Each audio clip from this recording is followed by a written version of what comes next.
শুনছিলেন শিরোনামগুলো, চলে যাচ্ছে আলোচনায়। দেশের ক্রিকেট নিয়ে কথা বলবো, তবে তার আগে গতকালকের যে ম্যাচ ছিল ভারত বিশ্বকাপের সেমিফাইনালে, টার্গেটটা কি একটু কম দিয়েছে কিনা মনে হয়েছে যে 195 মানে 96 রানের টার্গেট যথেষ্ট না ইডেন গার্ডেন্সের উইকেটে? আরিফ, আমি আপনার সঙ্গে অনেকটাই একমত। ইডেন গার্ডেনের যে উইকেটটা, এটা একদমই ব্যাটিং প্যারাডাইজ, সোজা কথা।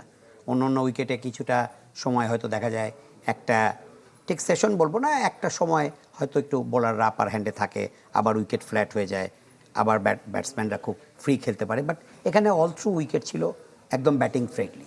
সেই উইকেটে আমার মনে হয় 220 প্লাস হলে হয়তো বা it could have been a different ball game বা ডিফারেন্ট সিনারিও।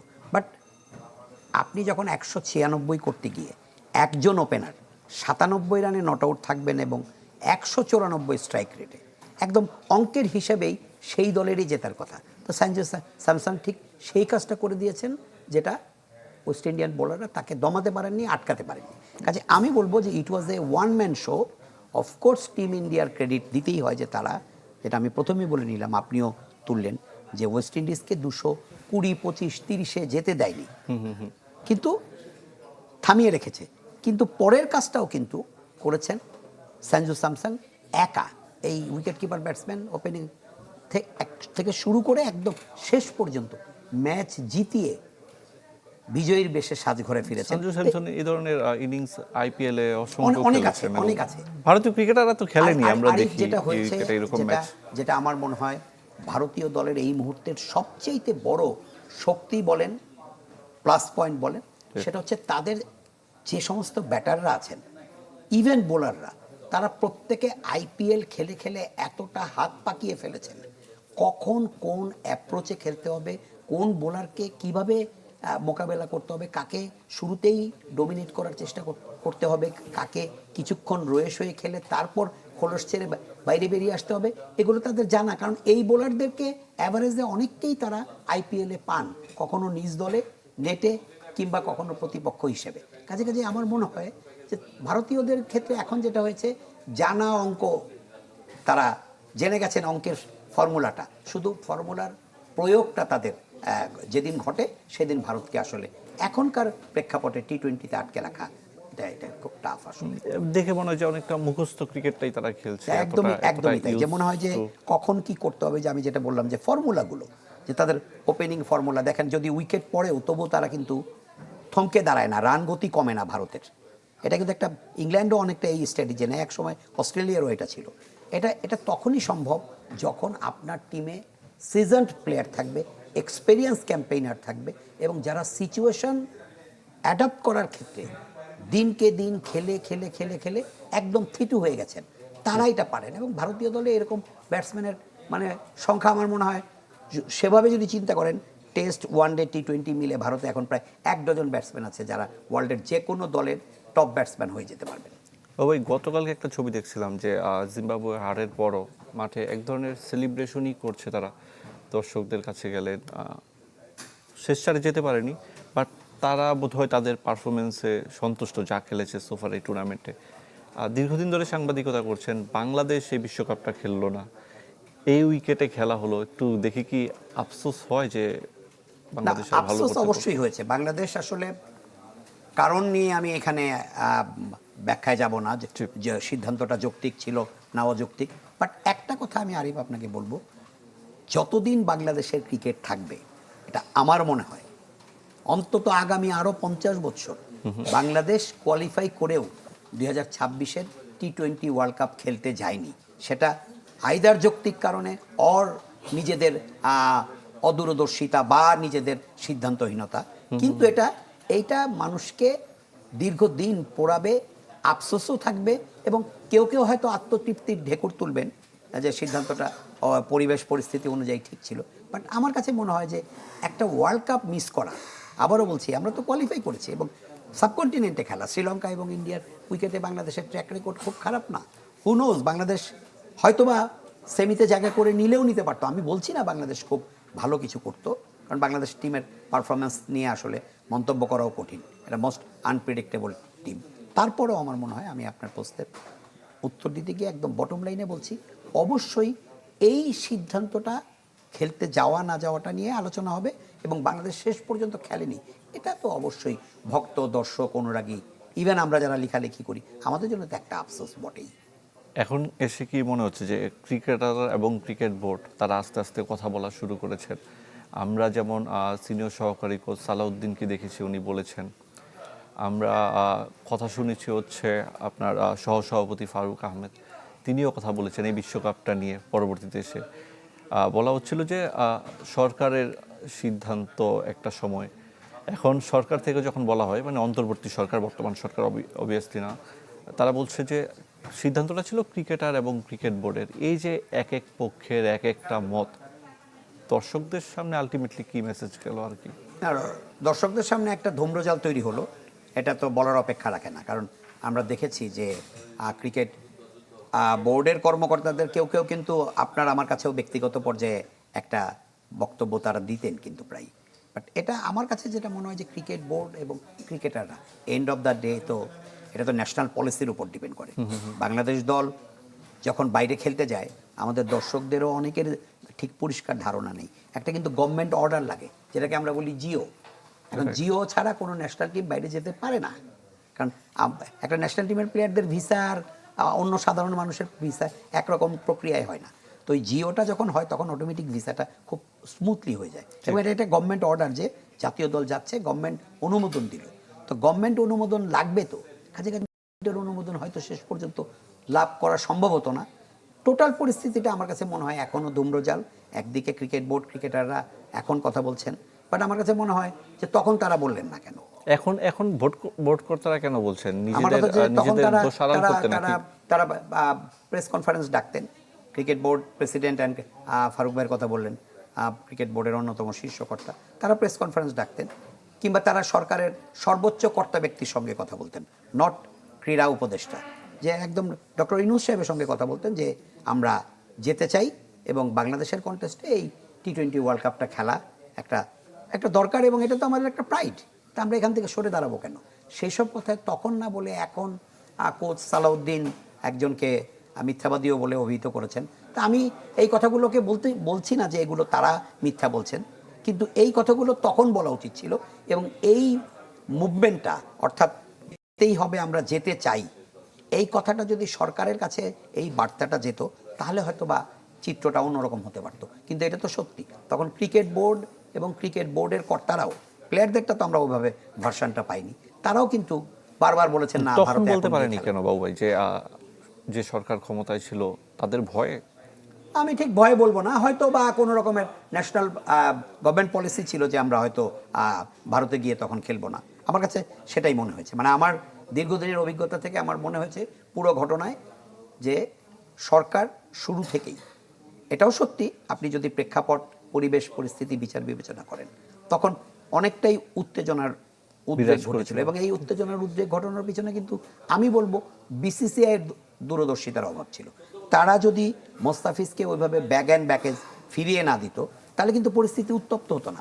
তারা যদি বিসিবির সঙ্গে কন্ট্যাক্ট করতো সরাসরি, কিংবা ভারত সরকার যদি বাংলাদেশ সরকারের কাছে বলতো যে এটা একটা ওয়ার্ল্ড মিট, একটা বিশ্ব আসর, বাংলাদেশের অংশগ্রহণটা এই টুর্নামেন্টের স্বার্থেই, টুর্নামেন্টটাকে সফলভাবে শেষ করার স্বার্থেই সব দলের অংশগ্রহণটা একান্ত কাম্য, তখন অবশ্যই আমার ধারণা সরকার ব্যাপারটাকে অন্যভাবে টেক অফ করার চেষ্টা করতেন। কিন্তু ব্যাপারটা হচ্ছে কি, বিসিসিআইয়ের ওই হঠকারী সিদ্ধান্তই আমি বলবো মোস্তাফিজকে হঠাৎ আইপিএল থেকে বাদ দিয়ে দেয়, তাতে একটা উত্তেজনাকর পরিস্থিতির সৃষ্টি হয়েছে। এবং সেটা দেখে আমাদের তৎকালীন ক্রীড়া উপদেষ্টা তিনিও মনে করলেন যে না, তাহলে এই পরিস্থিতিতে ভারতে যাওয়া কিছুতেই ঠিক হবে না। এখন ভারতে গিয়ে খেলতে চাইলে হয়তোবা দেশের জনগণ আমাদেরকে ভারতপন্থী ভাবতে পারে। আসলে ভারতপন্থী, পাকিস্তানপন্থী কোনো পন্থী দিয়ে ক্রিকেটকে বিচার করা ঠিক না। খেলাটা খেলার জায়গা, খেলাটাকে খেলার জায়গায় নতুন রাখা উচিত। ক্রীড়া প্রতিমন্ত্রী এসেছেন। এবং এটা তো সত্যি যে আপনি ভারতের প্রত্যক্ষ সাহায্য সহযোগিতা ছাড়া বাংলাদেশ টেস্টের স্ট্যাটাস পেত না, এগুলোও মাথায় রাখতে হবে। জি। আর নতুন ক্রীড়া প্রতিমন্ত্রী এসেছেন, তার কি দিক নির্দেশনা থাকবেন? আলাদা করে কি বসার সম্ভাবনা আসছে? বিসিবি থেকে চাইছেন পরিচালকরা, সেটা কতটুকু সম্ভব হবে? বিসিবি থেকে তো নিশ্চয়ই চাইবেন। এখন নতুন ক্রীড়া প্রতিমন্ত্রী কিন্তু শুরুতেই বলে দিয়েছেন যে আসলে ক্রিকেট বোর্ডে পরিবর্তন বলেন বা যে কোনো জায়গায়, এটা হচ্ছে আইনের মধ্যে থেকে কোনো কিছু করার হলে করা হবে। তিনি কিন্তু বারবার বলেছেন বিসিবি, আইসিসি, এনএসসির যে গঠনতন্ত্র আছে, এই গঠনতন্ত্রর ব্যত্যয় ঘটিয়ে বা গঠনতন্ত্রকে বাইপাস করে, পাশ কাটিয়ে কোনো কিছুই করা হবে না। এখন ক্রিকেট বোর্ডের বর্তমান কমিটি একটা নির্বাচিত কমিটি, কিন্তু বাস্তবতা হচ্ছে এই নির্বাচন প্রশ্নবিদ্ধ। কাউন্সিলরশিপ নিয়ে প্রচুর স্বচ্ছতায় ঘাটতি এবং অনেক গোলমেলে অবস্থার সৃষ্টি হয়েছে, আপনি জানেন সেগুলো, এবং আমাদের দর্শকদেরও নিশ্চয়ই সেটা জানা আছে। তো যে নির্বাচনে কাউন্সিলরশিপ মনোনয়নে গরমিল থাকে, গোজামিল থাকে, স্বচ্ছতার অভাব থাকে, সরকারি সরাসরি হস্তক্ষেপ থাকে, এবং যেটা নিয়ে আদালতের দ্বারস্থ হয়েছিলেন একটা পক্ষ, যারা তামিমের নেতৃত্বে যারা ইলেকশন বয়কট করেছিলেন, সেই পক্ষটা তো অবশ্যই তাদের দাবিটাকে বৈধ প্রতিষ্ঠার চেষ্টা করবে। যেহেতু দেশে নতুন গণতান্ত্রিক সরকার এসেছে, তত্ত্বাবধায়ক সরকার, অন্তর্বর্তীকালীন সরকার অবশ্যই তাদের দায় দায়িত্ব পালন করেছেন, বাট বর্তমানের যেটা হবে সেটা তো হচ্ছে একটা গণতান্ত্রিক প্রক্রিয়া সূচিত হয়েছে। এই প্রক্রিয়ায় আপনি এখন যারা কাউন্সিলরশিপ পাননি এবং বঞ্চিত হয়েছেন, এবং কাউন্সিলরশিপ প্রদানে বিসিবি প্রধান আমিনুল ইসলাম বুলবুলের হাত, আসিফ মাহমুদ সজীব ভুঁইয়ার হস্তক্ষেপ, সরকারি হস্তক্ষেপের প্রতিবাদে যারা আদালতের দ্বারস্থ হয়েছিলেন, এবং আদালত তাদের রিট মেনে নিয়েও পরবর্তীতে যখন আবার সুপ্রিম কোর্টে গিয়ে সেটাকে স্থগিত করে নির্বাচন করা হয়েছে, সেই স্থগিতাদেশের উপরে এখন নতুন করে যদি আবারও আদালতের দ্বারস্থ হন যারা নির্বাচন বয়কট করেছিলেন, তখন আদালতের রায়ের উপর নির্ভর করবে। আদালত যদি জানিয়ে দেন যে হ্যাঁ, এই কাউন্সিলরশিপগুলো বৈধ ছিল না, এটা অবৈধ কাউন্সিলরশিপ নিয়ে ইলেকশন হয়েছে, তখন কিন্তু অবশ্যই আমার মনে হয় যারা বিশেষ করে জেলা ও বিভাগ থেকে এসছেন, যাদের কাউন্সিলরশিপ নিয়ে বিরাট গন্ডগোল হয়েছে সোজা কথা, তারা কিন্তু আবার কাউন্সিলরশিপ ফিরে পেতেও পারেন। এখন নতুন ক্রীড়ামন্ত্রী আমিনুল হক ক্রীড়াঙ্গনের মানুষ, খেলাধুলা করে বড় হয়েছেন, একটা স্পোর্টিং মেন্টালিটি তার আছে। তিনি, আমি নিশ্চিত, এমন কোনো কাজ করবেন না যে পাবলিকলি এটা এক্সপোজড হবে। নতুন ক্রীড়ামন্ত্রী আমিনুল বিএনপির লোক, তিনি এসেই বিএনপি পন্থীদেরকে বোর্ডে ফিরিয়ে আনলেন, এরকম প্রক্রিয়ায় তিনি যাবেন বলে আমার, তার বলে না মর্নিং শোজ দ্য ডে, তার সঙ্গে এর মধ্যে কথা হয়েছে, দেখা হয়েছে, সেরকম মনে হচ্ছে না আরিফ। আমার মনে হয় তিনি ব্যাপারটাকে ধীরে চলনীতিতে দেখছেন, এবং এটা আইনের হাতেই তিনি ছেড়ে দেবেন। আমরা আবারও আলোচনায় ফিরবো, তার আগে ছোট্ট একটা বিরতি। ক্লেমন বিয়ন্ড দ্য গ্যালারিতে আমার সাথে রয়েছেন আরিফুর রহমান বাবু, বিশেষ প্রতিনিধি জাগরণ 24। ছুটিতে রয়েছেন সভাপতি আমিনুল ইসলাম। তিনি কবে ফিরবেন এ বিষয়ে আসলে সঠিক তথ্যটা জানা নেই। এক ধরনের গুঞ্জন রয়েছেন, কি হতে যাচ্ছে না হতে যাচ্ছে, পুরো প্রক্রিয়াটা নিয়ে যদি বলেন যে আসলে ভবিষ্যৎটা কি। ভবিষ্যৎটা সত্যি অনিশ্চিত, নিশ্চিত করে বলা আমার ধারণা বোর্ড কর্মকর্তা, ইভেন আমি বললাম যে ক্রীড়াঙ্গনের যারা আছেন, ইভেন ক্রীড়ামন্ত্রীও, তিনি কিন্তু স্পেসিফিক নিজে দায়িত্ব নিতে চান না এবং নিতে রাজিও নন। তার সঙ্গে কথা বলে যেটা বিভিন্ন সময় তিনি মিডিয়ায় বলেছেন যে বিসিবির নির্বাচনে আগে তিনি কিন্তু স্বচ্ছতা নিয়ে প্রস্তুত তুলেছিলেন, বাট তিনি বলেছেন এই মুহূর্তে আমি এই জায়গাটায় দাঁড়িয়ে ওই স্বচ্ছতার প্রশ্ন নিয়ে ওই সরাসরি কিছু বলবো না, বাট নির্বাচনী প্রক্রিয়ায় যে জটিলতা ত্রুটিগুলো ছিল সেগুলো নিয়ে তো খুঁটিয়ে একটা বিশ্লেষণ করা যেতেই পারে। সেক্ষেত্রে ওই যে বললাম ঘুরে ফিরে একটাই কথা, বিসিবির কনস্টিটিউশন কি বলে, এনএসসির সংবিধান গঠনতন্ত্রে কি আছে, আইসিসি বোর্ড ভেঙে দিলে বাংলাদেশে যেটা হয়, এটা তো একটা ট্রেন্ড আসলে, যে সরকার পরিবর্তন ঘটলেই ম্যাক্সিমাম ক্ষেত্রে বিভিন্ন প্রতিষ্ঠান পরিবর্তন ঘটে, বাট এটা তো আইসিসির অথরাইজড বডি, কিন্তু কাজেই হুট করে কিছু করা সম্ভব হবে না। বাট আরিফ, আমি আপনাকে একটা প্রক্রিয়ার কথা বলে দিতে পারি।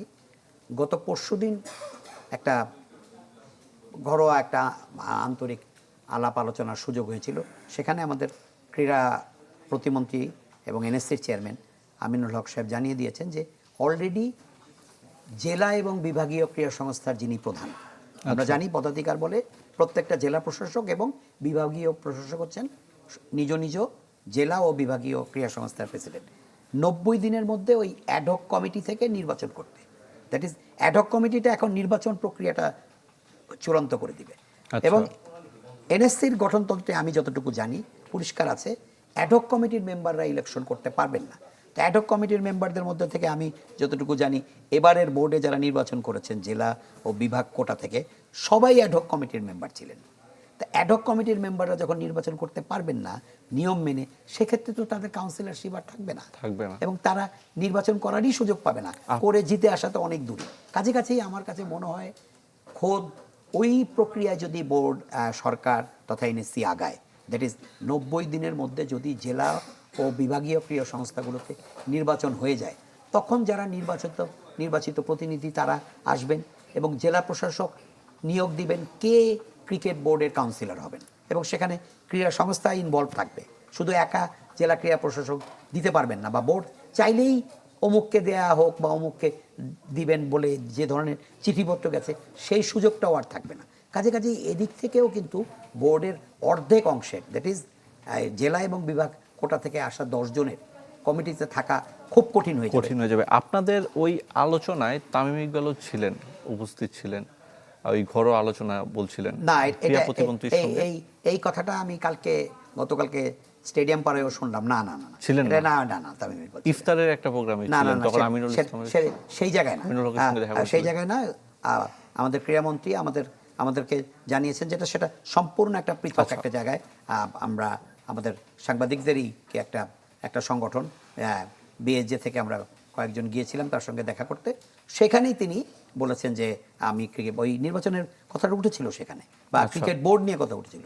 তিনি বোর্ড ভাঙা, বোর্ড রাখা, এই কমিটিকে এই সাস্টেইন করা, এগুলোতে না গিয়ে তিনি বলেছেন জেলা এবং উপজেলা লেভেলে ক্রীড়াঙ্গনকে গতিশীল করতে প্রত্যেকটা জেলা ও বিভাগীয় ক্রীড়া সংস্থার প্রধানের কাছে চিঠি দেওয়া হয়েছে 90 দিনের মধ্যে নির্বাচন করতে।